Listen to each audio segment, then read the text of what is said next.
some of the comments that Jay shared. Coming from Montenegro and living and working in the Balkan states, do they look at the war in Ukraine as that seismic shift style of event, like a 9/11, something that can completely change and alter the landscape? Or do they look at it and see how can this be solved when leading powers of NATO, like the United States, are so deeply divided and making this issue almost becoming a partisan issue of Republicans in the United States versus Democrats in the United States on how to best resolve it? And what role do the Balkan states truly expect NATO and the large powers of NATO, such as the United States, to play beyond just writing checks? It's a great question, and thank you. I will try address that in a couple of different points. The first one, perhaps the easiest one that comes to mind in terms of the U.S. leadership, is following up to the escalations that we've seen over the previous weeks between Kosovo and Serbia, is the big question of how do we maintain the integrity of the current borders in the Balkans. That's going to be the question that's on everybody's mind. We certainly want to do that without conflict. So that's in the Western Balkans the first, and then tying to that is the question of polarization, which is very much connected to the first one. So ideally, the Western Balkan space has gone through quite considerable reform over the last 15-20 years. So we're not in a space anymore, that perhaps what we look at in Russia and Ukraine. There's a lot of these processes we can do independently. But what is very critically difficult is this issue of polarization. And we're coming to a point where there's a narrative around, democracy versus authoritarianism that's emerging. And the question is really, how do we move beyond those frameworks and contain these processes in a peaceful way,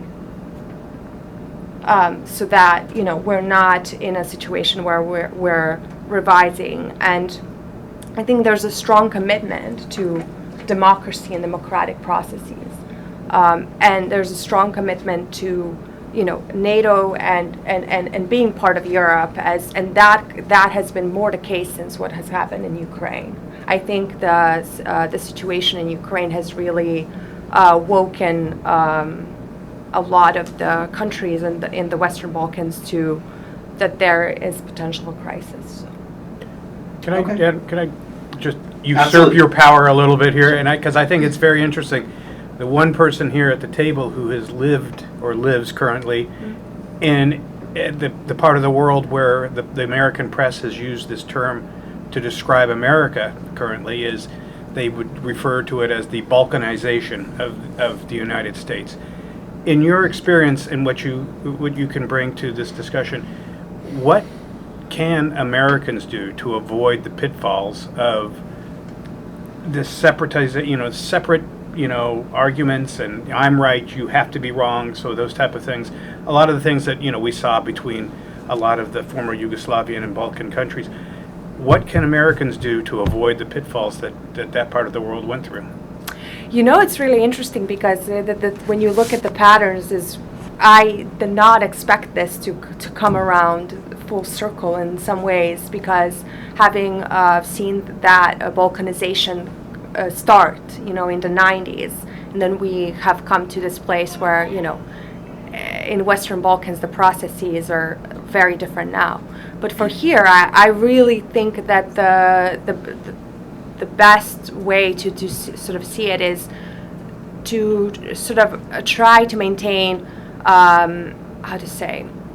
the integrity of whatever stakeholder you are representing, whether it's the private sector, whether it's the advocacy groups, whatever interest group you are representing, to do that in a way that's not black and white. So this point about ambiguity comes back again, and I think that is going to be critical to sort of breaking this narrative fragmentization. And I think ambiguity here is helpful, but also sort of finding what is that tying, what is tying the underneath, like these younger demographics and their asks. How do we sort of bring that to surface and address it proactively? In a sort of unifying way, without entirely, right, taking off the benefits of what the older generations have accomplished. I would say that. I think the fragmentation is, I would certainly not, and I will close here, certainly I don't think from the experience from the Western Balkans is the process we've been through and where we've ended is that, the institutions become very flattened, and you don't end up in a situation where you have a lot of leverage to make progress, if that comment makes sense, right? And because you go through that process, you don't have a lot of leverage to be a stakeholder internationally. Like you've mentioned, the U.S. was in a position where, you were a leader 20 years ago, and to maintain that leadership, you have to sort of take a stake of what you have, and sort of bring that through unity instead of sort of trying to do away with it. So that's for my political speech. So I want to bring in, and I apologize that I had not had him introduce himself at the beginning, my very good friend Stephen Blank, who is dialing in virtually to today's event.